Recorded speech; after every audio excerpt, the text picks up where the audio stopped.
And it's so obscene. It's just like, you watch this movie and you just think it can only ever be made in the 80s. It's so un-PC. I mean, what are they wearing? They're like wearing little squares over their private parts. You know, it's just... Sequin squares. Sequin squares.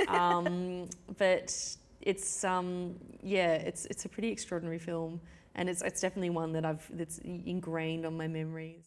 It's such a contrast, and I think that film is all about John Landis's view of Africa, which is quite wrong. And then this, obviously massive contrast with New York in the 80s.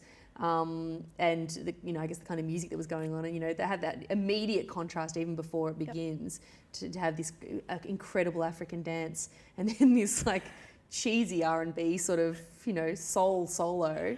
I just go-go dancers almost. Yeah, it's incredible. And the other thing that I love about, I think, just thinking about New York in the 80s, I think that anytime you watch any film, including actually Crocodile Dundee, when he heads to New York, I love films that show New York before it was. I feel like New York now is very slick and cashed up, and there's a lot of films in the 80s that were just, New York was still a really gritty place to live. I don't think that New York is very, Manhattan is not a dangerous place to live anymore, but in the 80s it still was, and I feel like movies really reflected that in a great way that made, that still made it very attractive, because it was, for me, so foreign to someone who grew up from Essendon to, see, well, what is this Which was world? also dangerous in the 80s in its own kind of way. Yeah, maybe not.